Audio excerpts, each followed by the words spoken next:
A paz do Senhor, meus amados. Bem-vindos ao curso Contexto do Novo Testamento. Ao iniciarmos mais este curso pelo IBPEA, temos em nossa frente a tarefa de analisar o texto sagrado da Bíblia no Novo Testamento. E com isto, passaremos a ter uma visão mais ampla, voltada para entender o seu contexto. Quando nos deparamos com a leitura do Novo Testamento, nós percebemos que é um dos textos mais lido pela humanidade. E, ao longo dos séculos, as pessoas que estudam, os crentes, os estudantes, os curiosos, desde leigos, teólogos e especialistas, ou seja, todos os que estudam o Novo Testamento têm tentado entender a sua mensagem. Ocorre que ao longo desses séculos, as mensagens foram interpretadas de uma maneira única, por aparentemente parecerem óbvias.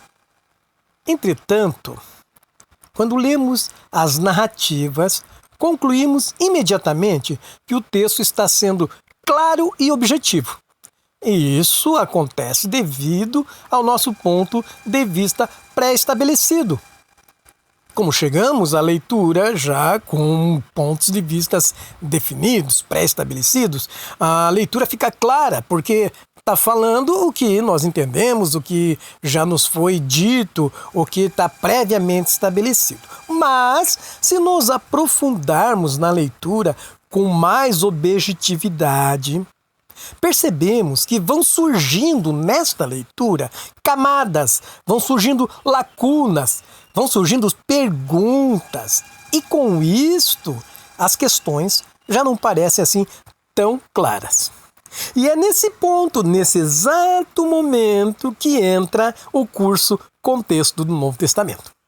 Porque aí vamos poder desvendar essas lacunas, vamos preencher essas lacunas e através desse curso poderemos finalmente entender o Novo Testamento dentro de um contexto que lhe é próprio. Existe uma frase no meio teológico e em todas as salas de aulas onde se fala de hermenêutica, interpretação de texto, desvendar uma escrita. Existe uma frase muito famosa em qualquer dessas ocasiões. É a seguinte: um texto fora do seu contexto é simplesmente um pretexto. Essa frase é muito falada no meio acadêmico, aqueles que estudam. Um texto fora do seu contexto é simplesmente um pretexto. Nunca uma frase foi tão bem aplicada como será nesse curso que nos propomos a mostrar aos irmãos, a trazer para os irmãos. Às vezes, quando olhamos para o Novo Testamento, temos a impressão de que ele é um texto aculturado, ou seja, um texto isolado de cultura, que não tem um contexto definitivo e que o único objetivo do Novo Testamento é narrar os fatos relativos à vida, à morte e à ressurreição de Jesus e, claro, sua mensagem. Embora essa seja uma verdade absoluta, é preciso saber que existe sim um contexto histórico e cultural, um contexto geográfico nas páginas do Novo Testamento. Mesmo porque Jesus viveu nesse contexto judaico do primeiro século.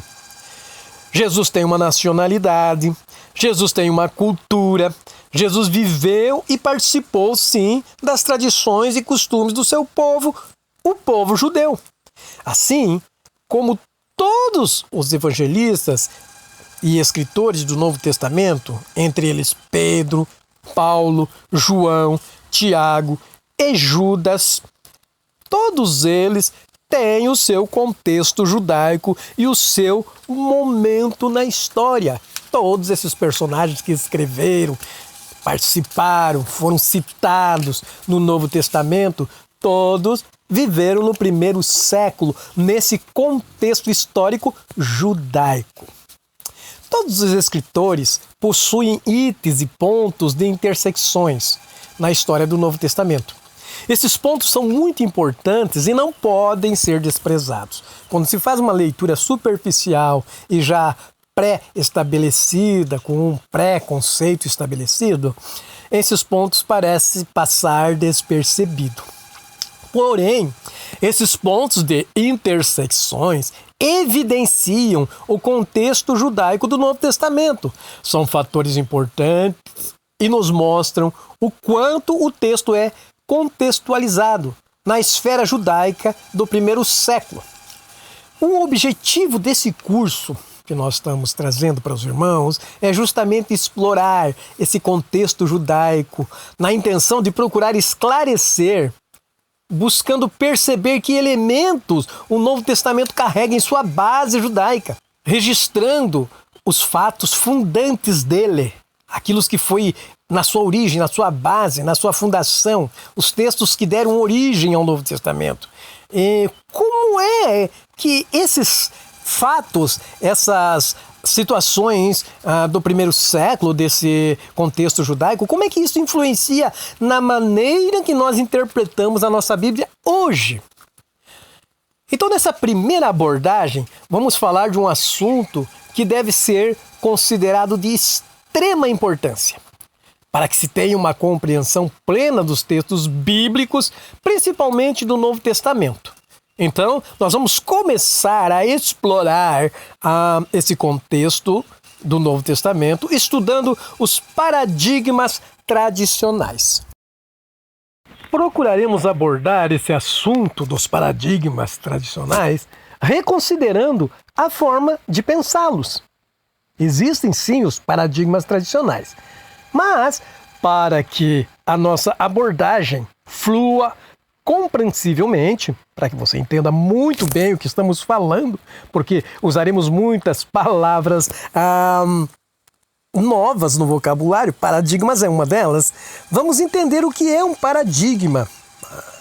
O paradigma, a palavra vem do latim tardio, paradigma, do grego paradigma, derivado de paradeikeimei. Significa mostrar, apresentar, confrontar. É um conceito das ciências e da epistemologia. Epistemologia é a teoria do conhecimento, que define um exemplo típico, um modelo de algo.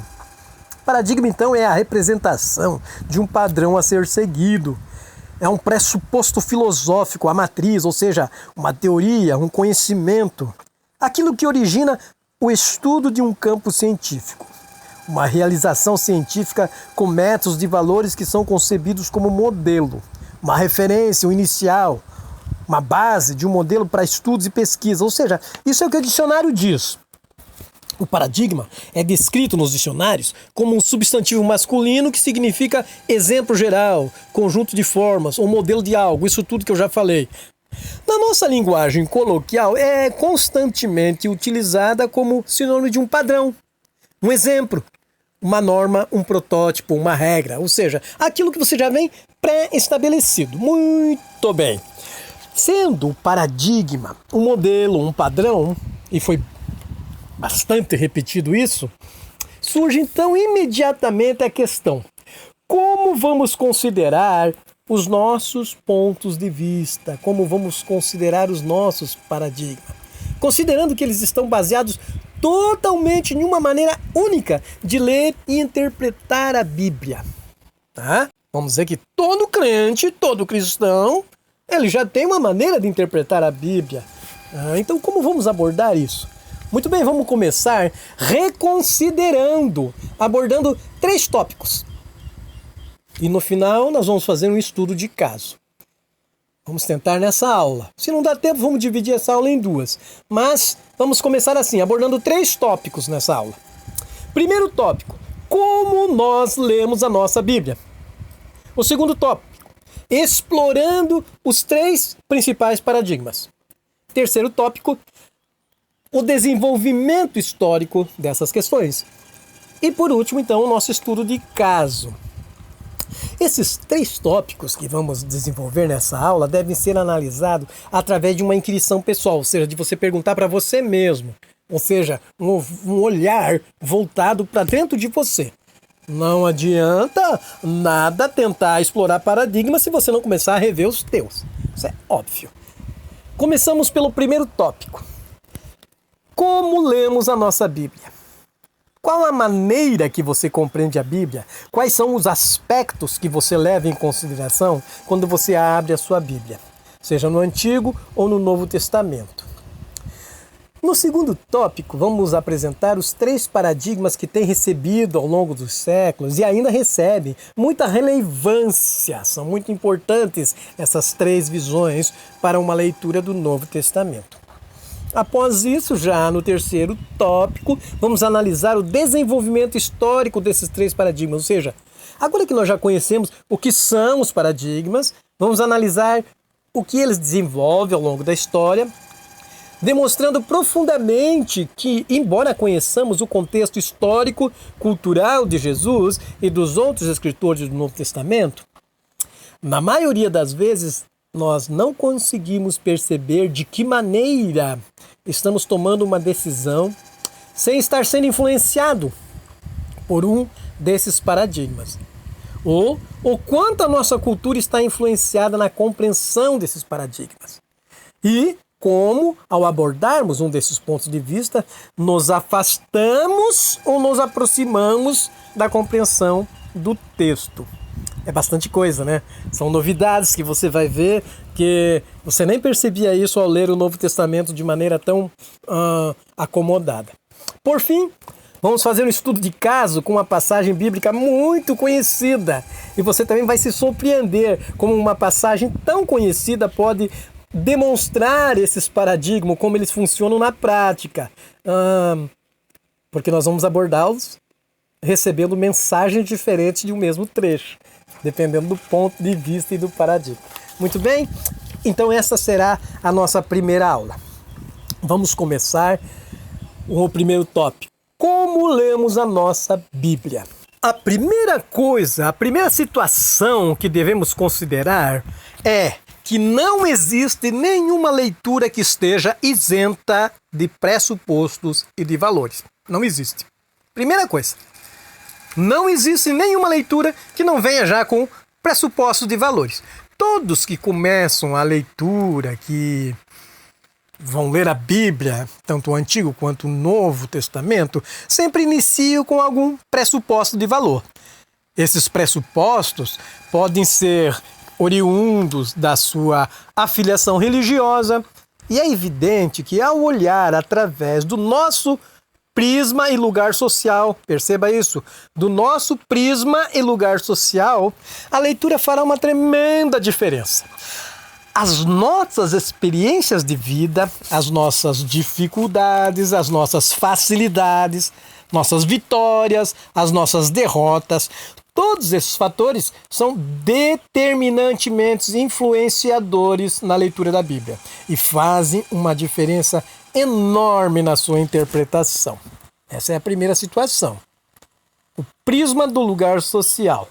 A segunda situação considerada é que nós, quando lemos a Bíblia através dos nossos próprios métodos interpretativos, é evidente que todos nós temos um método próprio de interpretar a Bíblia. Existem aqueles que preferem ler procurando palavras que já conhecem mais, conhecem melhor. Ou então aqueles que preferem os textos dentro de um assunto particularmente que chama mais a atenção. Escolhe um assunto referente a uma situação e aborda a partir dali. Chama mais a atenção para aquilo, por isso preferem aquele tópico. Ou ainda tem aqueles mais aprofundados, né, que procuram alinhar o texto com a compreensão teológica, mas a sua compreensão teológica e com a sua compreensão da história do mundo e da igreja. Tem um ponto de vista particular de teologia, né, dependendo da filiação religiosa, e tem uma visão do que foi a história da igreja, e a partir daquele posicionamento, então, ele escolhe aquele ponto de vista. Enfim, É através do prisma teológico ou histórico que se aborda ou se abraça e assim vai se moldar a interpretação. Essa é a segunda situação. A abordagem dessa forma fica sujeita à interpretação prévia do leitor.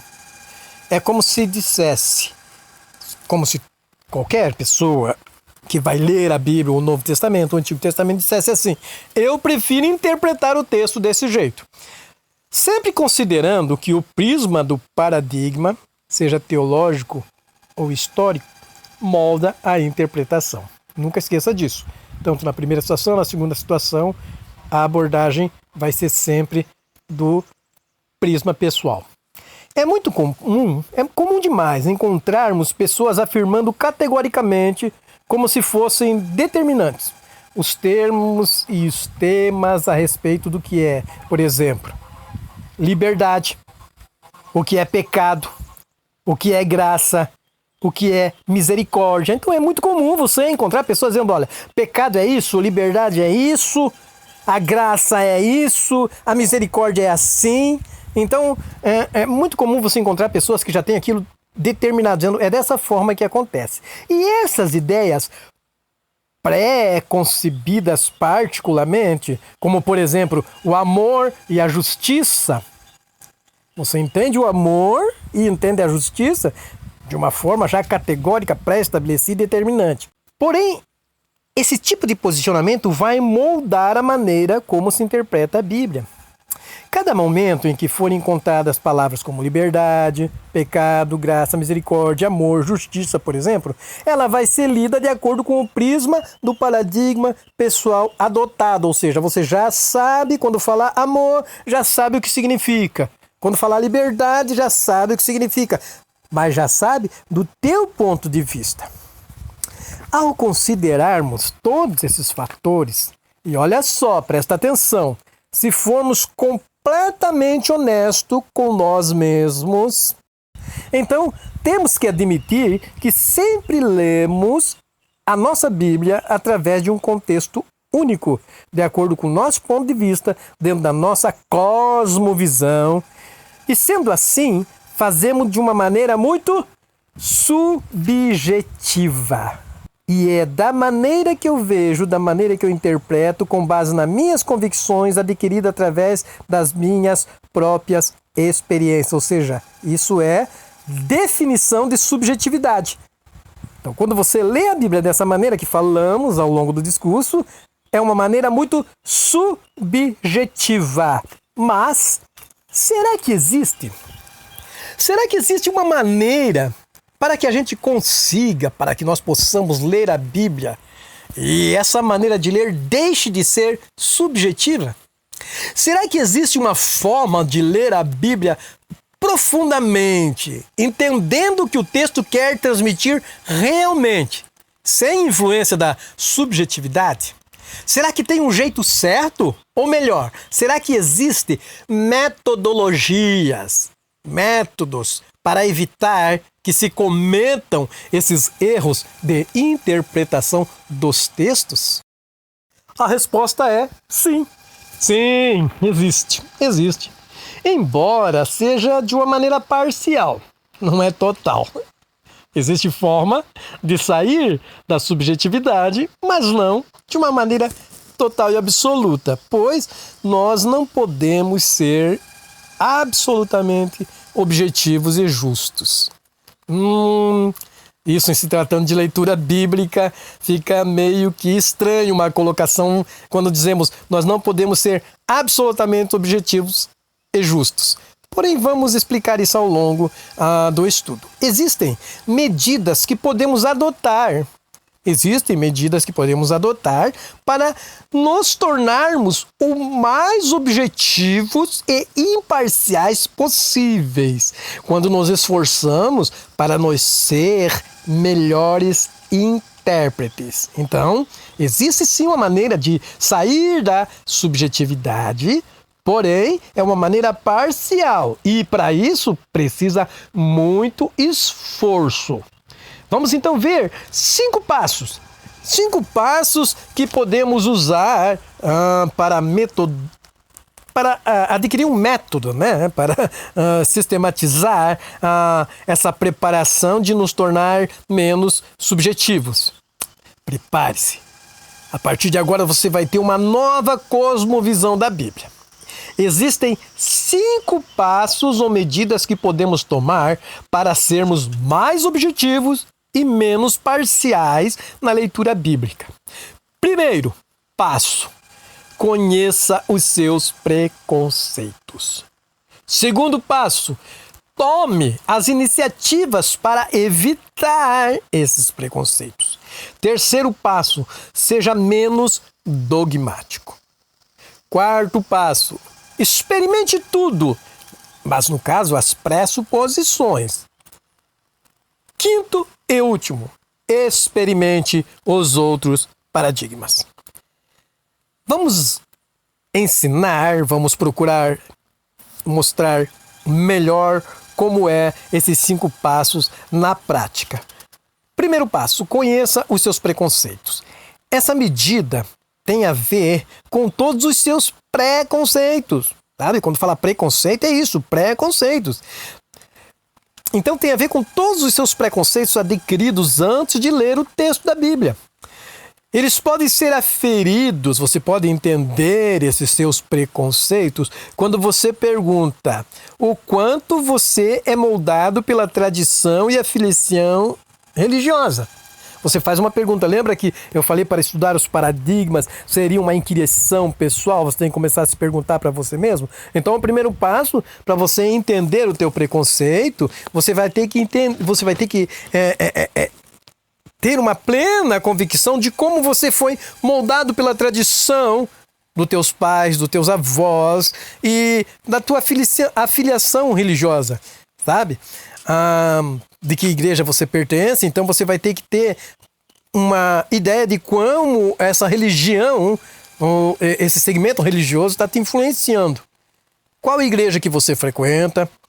Qual é o método que está sendo utilizado para interpretar o texto?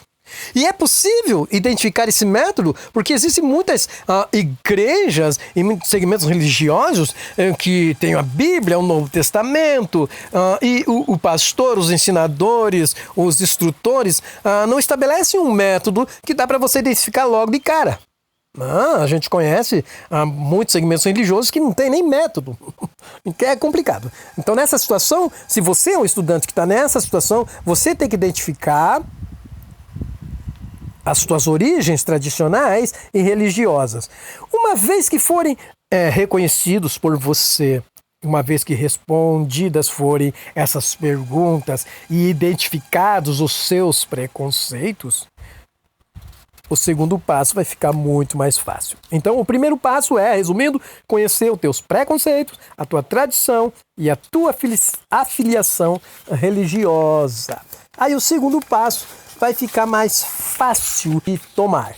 E como você vai fazer para entender? Tome iniciativas para evitar. Evitar o quê? Os preconceitos. Agora que já identificamos, você já reconheceu quais são os teus preconceitos em relação à Bíblia, em relação ao Novo Testamento, vamos então procurar as formas de evitá-los. E é claro, para ter uma compreensão lógica plena, absoluta do Novo Testamento, você vai ter que evitar esses preconceitos. Isso é básico. Vai ter que procurar maneiras corretas para não continuar a ler o texto da mesma forma que lê. Ou seja, não adianta tentar fazer um curso de contexto do Novo Testamento, mas manter as convicções. Vai ter que se preparar para ler diferente. Porque se você faz sempre a mesma coisa, querendo obter um resultado diferente, não vai conseguir. Nunca vai conseguir um resultado diferente fazendo a mesma situação. Então reconheça as tradições, reconhecendo as tradições, reconhecendo as convicções interpretativas, reconhecendo o seu lugar vivencial, ou seja, o seu tempo. Ou seja, você vai olhar para você e dizer, esse é o meu tempo, esse é o meu lugar na história, essa é a minha situação social, eu vivo dessa maneira. E agora que eu sei tudo isso, eu vou olhar para o texto sem usar nada disso. Sem usar nada disso. Nada do que eu tenha vai ter que estar no texto. O texto tem que ficar ali pleno e absoluto. Eu vou somente ouvir o que o texto está me dizendo. Pronto, segundo passo já foi efetuado. Vamos partir para o terceiro passo para evitar a subjetividade. Terceiro passo, seja menos dogmático. A palavra dogmático, ela vem de outra palavra que é o termo dogma. Foi trazida ou traduzida no século XVII a partir do latim, que é dogma também, pronuncia-se dogma. E o significado é princípio filosófico ou princípio, que por sua vez é derivado do grego, dogma também, e significa literalmente em grego aquilo que se pensa que é verdade. Para nós, cristãos da pós-modernidade, a palavra dogma passou a ser entendida como doutrina.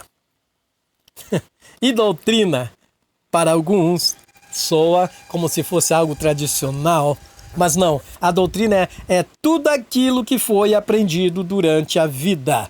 Todas as noções que foram ensinadas sobre o que é certo e o que é errado. Isso é doutrina. Você foi doutrinado, você foi ensinado. Você foi moldado o teu pensamento dessa forma, ou seja, dogma é aquilo que se pensa ser verdade. Então, tudo aquilo que foi aprendido durante uma vida inteira, todas as nações, as noções do que é certo e errado, isso é dogma, doutrina. Todo cristão já tem fortes e bem definidas, já está no coração, a convicção a respeito do que é Deus. Todo cristão já sabe quem é Deus. Todo cristão já tem ideia, já sabe o que é e quem é a igreja. Todo cristão já sabe o que é a obra de Cristo, como ela operou, para que serve, como o Senhor Jesus desenvolveu o seu ministério. Então todo cristão tem uma ideia do que é pecado, o que é a nova aliança. Enfim, todos esses temas estão bem arraigados em nós. Assim sendo, quanto menos se fizer, ou quanto menos envolver teologias na leitura do texto, mas nós conseguiremos extrair uma leitura objetiva e clara. Vamos ouvir o texto. Então, todas essas convicções de dogmas já pré-estabelecidos, esses dogmas têm que ter deixado para trás e olhar para o texto. Muito bem. Vamos para o quarto tópico. Experimente tudo, ou seja, as pressuposições. Nesse quarto ponto, a ideia é analisar tudo. E isso só será possível se avaliarmos todas as pressuposições. É perfeitamente compreensível que, a princípio, existia um certo temor de trilhar caminhos nunca antes conhecidos. E, quando se é apresentado a uma nova probabilidade de interpretação de texto, é normal ter receio e evitar seguir esse novo caminho indicado. Aqui, nesse caso, a sugestão é: avalie tudo, teste tudo, veja se essas pressuposições são coerentes ou ainda, veja se elas estão totalmente incoerentes. Contorne o medo de analisá-las e usá-las para a abordagem do texto.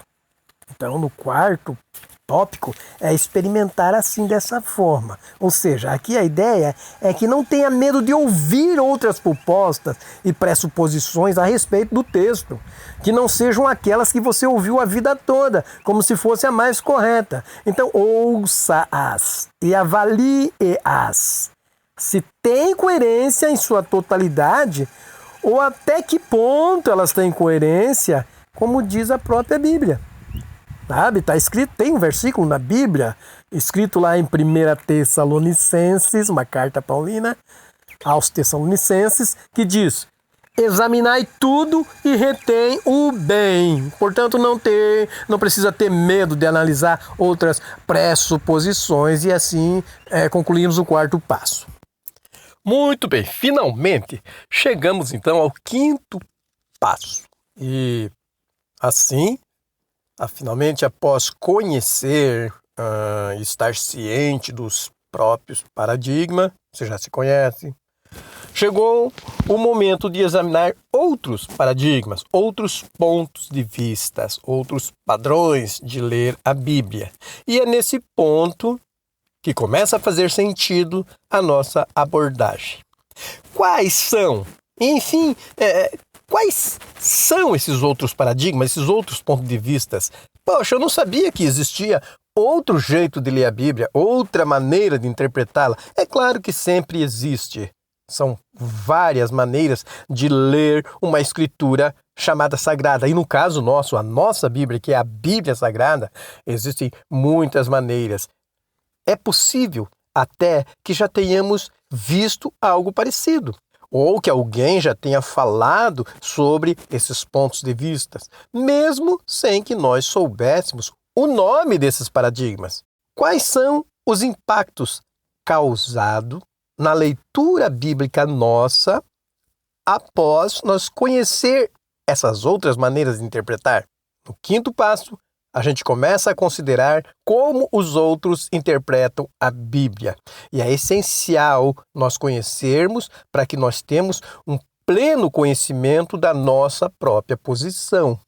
Ok? Muito bem. Nessa primeira abordagem, então, nós conhecemos que existem essa subjetividade da leitura e existem os paradigmas que determinam a nossa posição e que a nossa subjetividade da leitura só existe por causa desse paradigma. Entendemos o que é um paradigma, conseguimos entender o que é um paradigma e também entendemos que para se livrar dessa subjetividade, para ler a Bíblia de uma maneira que ela não seja tão nossa, o nosso entendimento, mas sim ler o texto sem esse nosso ponto de vista, para que o texto possa falar conosco aquilo que ele realmente quer dizer, ou seja, se livrar da subjetividade, nós aprendemos que existem 5 passos a ser seguido. O primeiro passo, conhecendo os preconceitos. O segundo passo, tomando a iniciativa para evitá-lo. O terceiro passo, ser menos dogmático. O quarto passo, experimentar tudo. E o quinto passo, experimentar outros paradigmas. E nós vamos, então, conhecer esses outros paradigmas no próximo bloco. Que Deus abençoe a todos, tenham um bom estudo, meditem sobre essas situações que acabamos de aprender e espero todos no próximo bloco, no próximo vídeo, para que possamos entender os 3 paradigmas. Não esqueçam de deixar o seu like, não esqueçam de compartilhar e que Deus em Cristo abençoe a todos, tenham um bom estudo.